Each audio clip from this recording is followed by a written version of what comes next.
purpose of this experiment, as you see in this picture and this video, is to look for a change in inertial mass. The basic idea is that if the inertial mass of the two milk jugs containing some water changes, then that would change the natural frequency of oscillation of the torsion balance. The way I decided to measure that is with the laser line, as you see there, which is attached to the very bottom center point of the torsion balance arms, and you can see how it crosses a visual reference point on the piece of paper. So what I do in this video is I pick a reference point and then I look for a complete cycle, like a sine wave would cross the same point every cycle. And then I measure the time based on the timer on the video, and then I graph or chart the results and then graph it, as you'll see at the end of part 1 and part 2. So what is happening right now is what I've noted there, initial control, meaning all I'm doing right now is taking a bunch of data points to measure the period of oscillation of this pendulum before I do anything to it. So I want to see what this system does before I try to modify it in any way. So that's what's going on here. So you see initial control 1. So what that means is with each iteration, like control 1, 2, 3, 4, experiment set 1, 2, 3, and so on, with each iteration I give the balance a push and just let it make a couple of cycles and then measure the time of each one. I believe it's important to get a number of these data points to get a good average. This helps smooth out any errors due to, just human errors, or things like just a little bit of air movement in the room that might slightly affect the reading. Stuff like that. Unfortunately, it doesn't make for the most exciting video, so I do apologize for that. But I want to make this as scientifically honest and accurate as I can. So I just wanted to demo the process here on how I collect data for this test. And so what you've been looking at is actually these clips are running at 5 times speed already. So I'm just going to go into hyperspeed right now. So at least you get to see the rest of the video, but it saves a lot of time.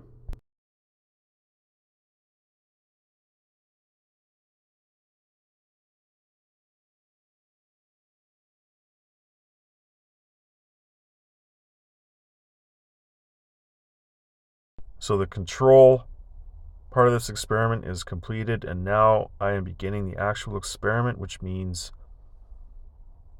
I have energized the milk jugs with heat lamps, as you will see, to excite the water vapor molecules inside. So as you see right now, what I'm looking for is the time that it takes to complete a cycle. As noted there, cycle 1, 31.7 seconds. And I just keep doing this. What I've done is put it in different sets. So set 1, set 2, set 3, set 4. It's just different little mini runs of the same experiment. So you could actually just ignore that part. What I do is graph out each cycle. You will see later on the relationship between a particular cycle and the time of its period. So again, I'm just going to accelerate these clips, going through each one of these sets. And then at the end, we'll have a look at the data in a graph form, and then make some conclusions. Around the time I started doing these experiments back in January, it was brought to my attention that T.T. Brown had actually been writing in his he wrote in his experiment notebook that he was talking about this relationship between gravitational mass and inertial mass, and that these two were reciprocals of each other, and they acted in that sort of relationship. So if gravitational mass changes, then inertial mass changes with it, but it changes in an opposite sense. So just keep that in mind as you see the data and the graphs near the end of these tests. I might get into that more in future videos, just talking more about T.T. Brown's notebook and some of those points. So I'm just showing that there's over a foot of distance between the lamps and the jugs, because I don't want air convection currents being a factor.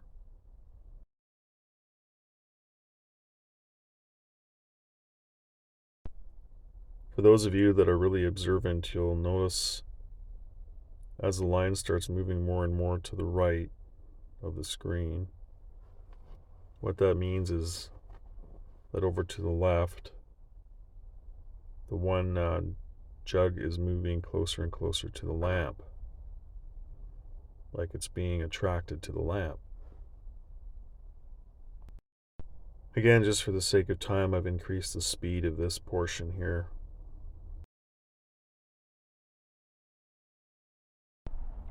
So for this little clip here, and for also the experiment set 6 clip, I don't actually take any more data, but I take data on set 7.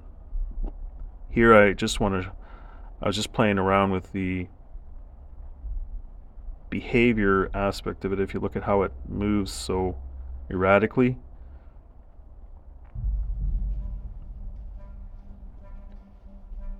when the light shines on it, it causes accelerations.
Lamp is off now.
Okay, so this is the end of part 1, and here is the data from that control.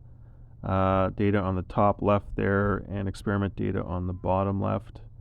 And there is the comparison between the two different graphs. Control on the left, experiment on the right. You notice the high peaks there. That is immediately following irradiation with the heat lamps. Notice the period on those is much larger.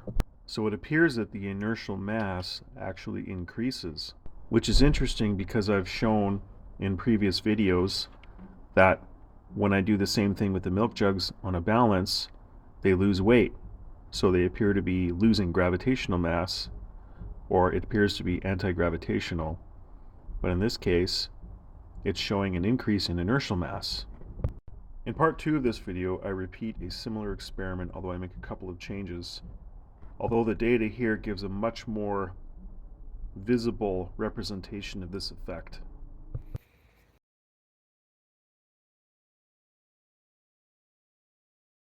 So now I've got 2 kilograms of water in each jug here, and I'm going to be using this protractor here to measure the angle, and I'm going to try and get an angular frequency on a chart.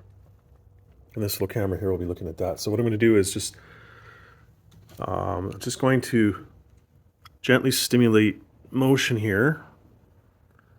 I find using tape presses very, very gently here to excite motion.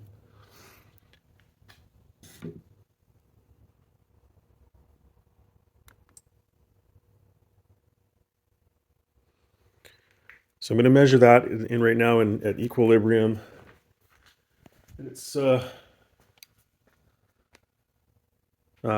equilibrium. So 10 degrees.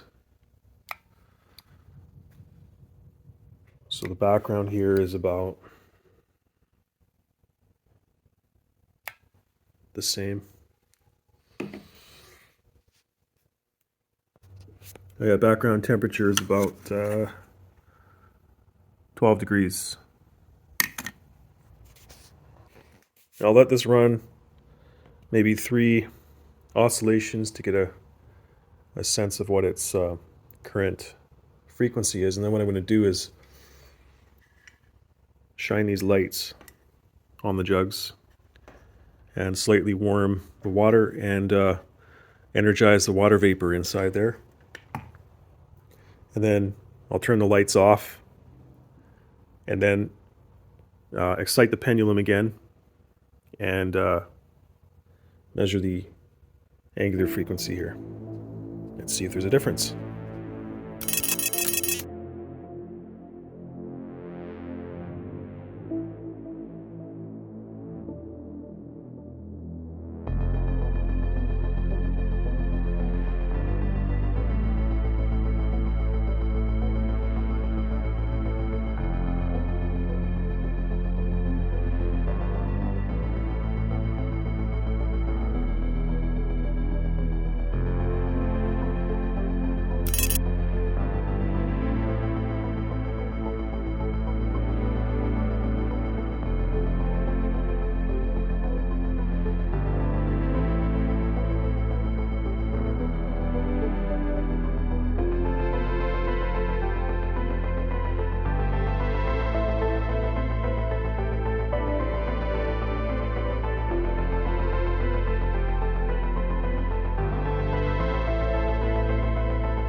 Okay, I'm now going to warm these jugs. I'll warm the water in here. I'll try to warm it evenly all around. So I'll do this for a few minutes.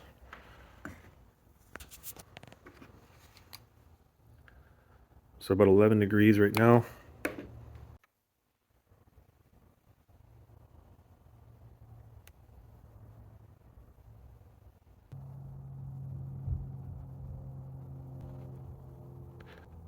Give that a little push.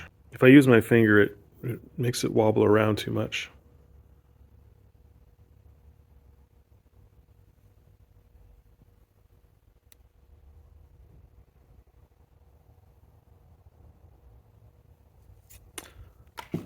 Right.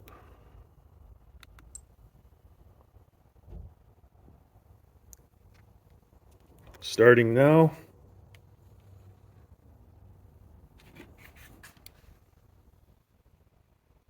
So the average temperature in there has been raised a few degrees. 16, 15.